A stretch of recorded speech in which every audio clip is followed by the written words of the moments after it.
Assalomu alaykum, hurmatli kanal obunachilari.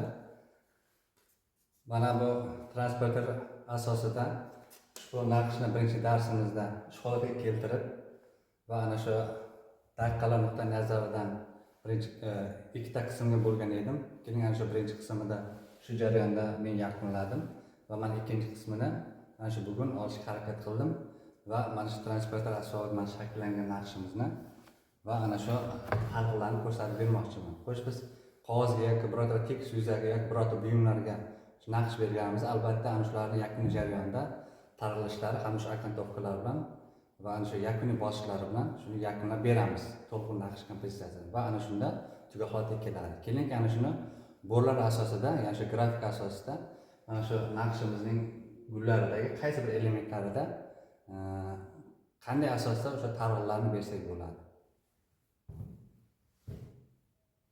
Demak, mana bu yerda mana patta gulimiz bor. Mana o'rta markazdan tarqatamiz. Ushbu tartibda.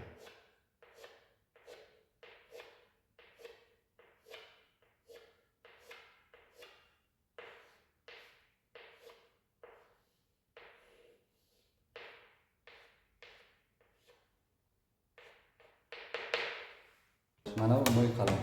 Misol uchun men hozir mana bu yerda mana bo'r asosida ishladim. Lekin biz o'sha ranglash, ya'ni o'sha jarayonidagi hozir mana shunday mo'y qalam bilan mana shu tartibda biz qo'yamiz. Buni dastlabki mashg'ulotimda ham ko'rsatib berganman va bularni keyingi mashg'ulotimda alohida ana shu elementlarni ranglab va qanday qilib o'sha targ'illarni, o'sha bezak ishlarini berish mumkinligini mo'y qalam. Demak, men hozir grafik uslubni mana bu mana holatda men tarqatdim, markazdan yuqoriga qarab. Ana endi aynan shu mo'y qalamda buni biz yuqoriga markazga qaratib kelamiz. Hozir bu yerda biz mana bu yerda markazdan yuqoriga chiqqan bo'lsa, mo'y qalamda esa yuqoridan markazga qarab kelamiz. Mana aksincha bo'ladi bular. Va mana shu tartibda mana keyingi elementlarni ham shu tartibda ishlaymiz.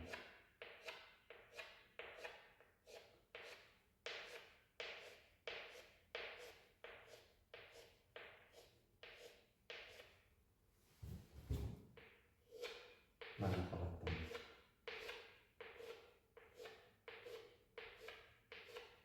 Bu naqshlik shunday bir nozik jihatki,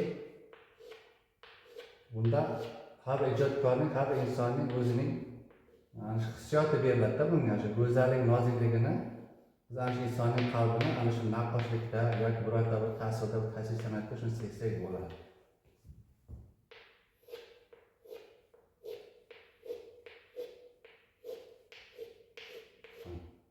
Xuddi quyoshdagi nur kabi taralishga shu markazdan chiqib boshlaydi, hammasi mana markazdan. Hammasi markazdan tarqalib boradi. Bunisi ham shu mana o'rta markazni olamiz, simmetriya asosan. Mana. Mana ko'ryapsiz, hammasi bitta nuqtadan tarqalyapti, mana.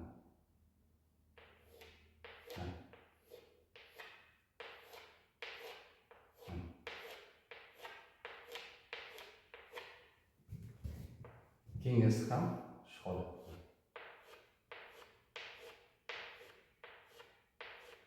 Bularni qonun qoidasiga biz amal qilsak, har bitta qo'ygan chizig'imiz, har bitta harakatimiz o'z ta'sirchanligini, o'zini ifodasini va go'zalligini ko'rsatib bera oladi.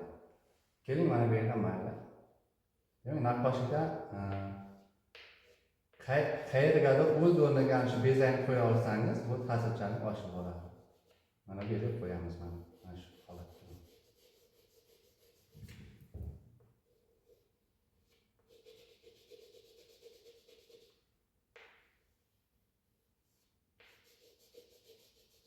Demak, bu ijod va insonning qalbi, insonning yuragi, insonning hissiyoti.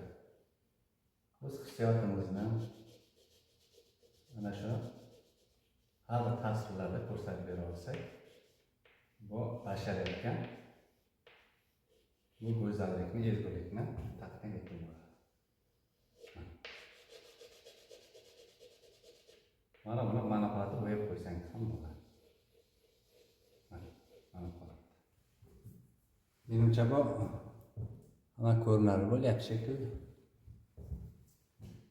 Keling, mana bu yerda mana barglarimiz ham bor. Keling, mana shu tartibda qo'yaylik. Biz qanchalik uni bezab qo'ysak, shunchalik uni husnkorligi, nozikligi ortib boraveradi. Mana bu tomchi sifatida qo'ysangiz ham bo'ladi. Mana bu ham demak bizda ana shu ritmlarga asoslanib bajaramiz. Bir-birini takror etib kelyapti. Bu yerda ham tomchini qo'yamiz. Bunisi ham shu holatda.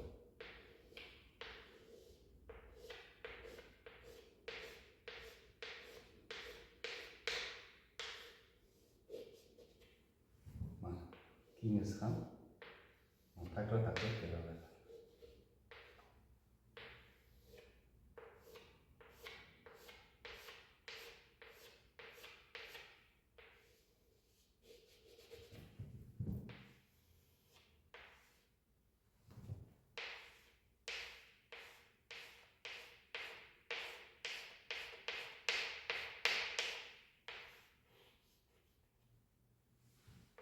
Bu yerga ham shu tomchi belgilarni qo'ysak bo'ladi. Bu endi o'zimizga bog'liq. Biz ana shu o'zimizga bog'liq bo'lgan jihatlarni shunday bir mahorat bilan qo'yaylikki, bu har bitta chizig'imiz, har bitta nuqtamiz o'sha kuzatuvchiga bu yoqish kerak, o'z o'rniga tushishi kerak bo'ladi. Mana bunisi ham shunday holat.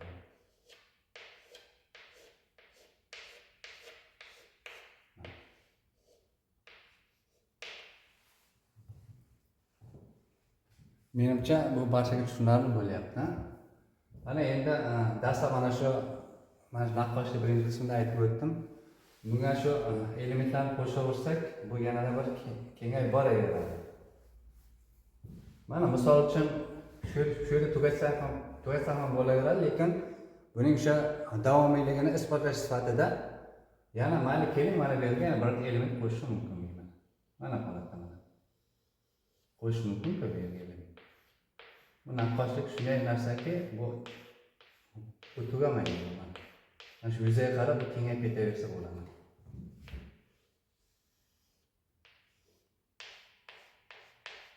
Mana qo'yish mumkin mana bu yerda. Biz ana shu naqshni dastlabki o'sha alifbosini boshlashimizdan oldin buni barcha elementlarni biz o'zlashtirib olishimiz kerak bo'ladi. Elementlarni qo'ydikka o'sha qisqacha singari, alifbo singari barchasini yodga olishimiz kerak.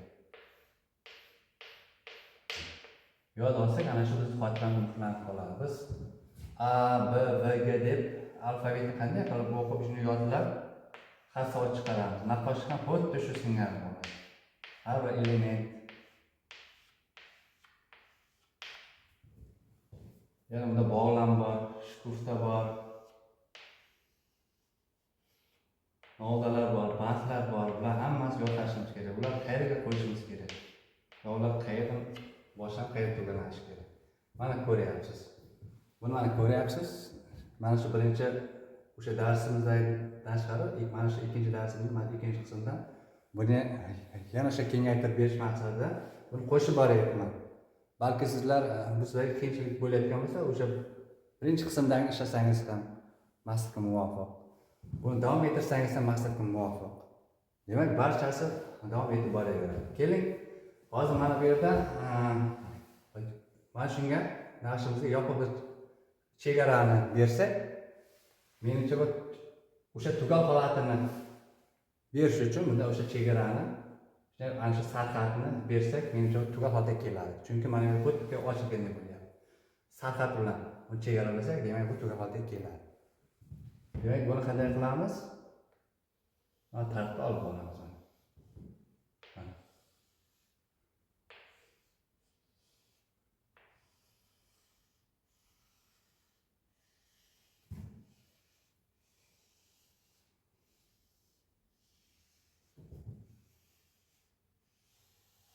Mana shu holatda davom etamiz.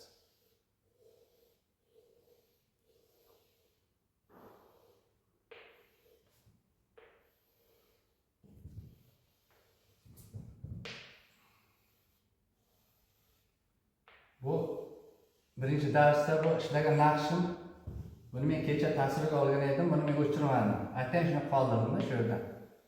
Mana doskamiz yarmiga ana shu o'tlarga mavzularni yozib turib, shu o'quvchilarga shu mavzularni yozib berdim. Lekin ular e'tibor shunday bo'lib qoldi, chunki ular ana shu milliylik, ana shu naqshga ularda qiziqish uyg'ondi. Shu mayli, mana mavzuda ishlab bo'ling. Men shularni tekshirib ko'raman. Kimki ana shu aloqaga ana shu mavzuda ishlagan bo'lsa, marhamat, mana naqshimizni ham ishlaysiz deb topshirib berdim. Ular buni shu material solib, mana shu o'zbekona bir ruhni, o'zbekona bir mentalitimizdagi bo'lgan ana shu bezak ishlarini ham ularni ongiga singdirib oldik-da. Bu hozir mana bu milliylik hozir ijtimoiy tarmoqlar rivojlangandan beri milliylik e'tibor sal susaygandek bo'lyapti-da. Ana shu yoshlarimizga shu bitta ikkita chiziq bo'lsa-da, shularga ana shu naqqoshlikni singdirib qolsak, bu davom etib boradi-da.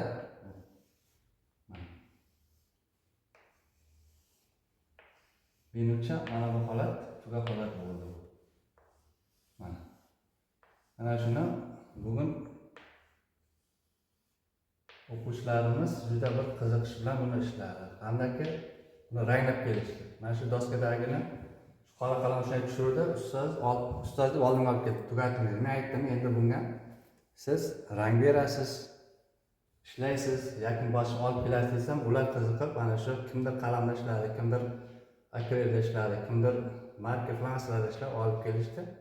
Men hech bahosini qo'yib berdim. Rahmat sizlarga dedim. Mana bu milliyligimizni aks ettiruvchi mana naqshimizning grafik uslubida tugab holati o'z nihoyasiga yetdi. Keling endi mana bu naqshimizni mana shu old tomondan umumiy holatda tushiraylik. Albatta yana bezak bersak bular tugamaydi, chunki naqqosh shunday san'atda bu.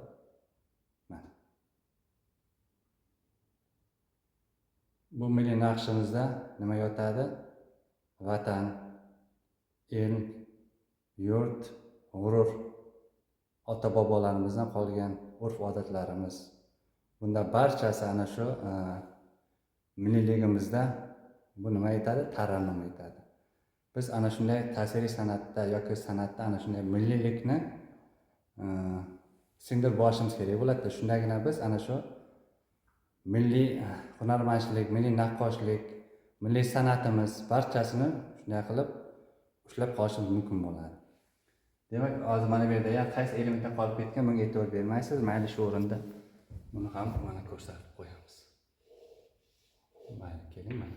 Mana bu yerda qolib ketgan ekanda, hozir men kamera orqali ko'rsatib ko'raman, lekin umumiy qaraganimda bu ko'rinmagan bo'lishi mumkin. Mana. Hurmatli azizlar, agar mana shu kontentimiz sizlarga manzur bo'lgan bo'lsa, mana shu O'zbekistonda yagona bo'lgan shu YouTube kanali, Baxtiyor Art Studio ham Tach san'at kanali, maktabgacha maktab ta'limida o'quvchi yoshlarimizga o'sha darslikda yoki boshqa qo'shma mashg'ulotlarda mana shu kanalimiz o'z hissasini qo'shib kelmoqda va mana shuni o'quvchilarimiz saboq olib, ana shu san'atni go'zalligini, ezguliklarini o'zlariga qalbiga singdirib, go'zallashib bormoqda. Demak, ana shu yanada shu mamlakatimiz uzra ana shu kanalimiz uyalishida siz like bosing hamda o'sha kommentariy izohlarda o'z fikringizni qoldirsangiz, kanalimiz ko'proq insonlarga, ko'proq shu yoshlarimizga yetib borishiga o'z hissangizni qo'shgan bo'lasiz. Yana bir bora barchangizga tashakkur. Yurtimiz tinch, osmoni musaffo bo'lsin. Ana shunday musaffo osmon bag'rida o'ynab kulmoqlik, umr guzoran qilmoqlik barchangizga muborak bo'lsin. Albatta, ana shu oilamiz, vatanimiz baxtiga barchamiz sog' omon bo'lib yuraylik. Albatta, farzand tarbiyasi yo'lida jon tikkan siz aziz pedagoglarga yana bir bora tashakkurlar aytib qolamiz. Demak, kanalimizni kuzatishda davom eting. Bundanda qiziqarli bo'lgan kontentlarni, video lavhalarni sizlarga imkon qadar namoyish etishda, targ'ib qilishda men davom etaman. Yana sizlarni oliy toifali tasvir san'at va fan o'qituvchisi oliy toifali rassom pedagog Tursun Baxtiyor Ubaydullayevich bo'ldi. Xayr, ko'rishguncha.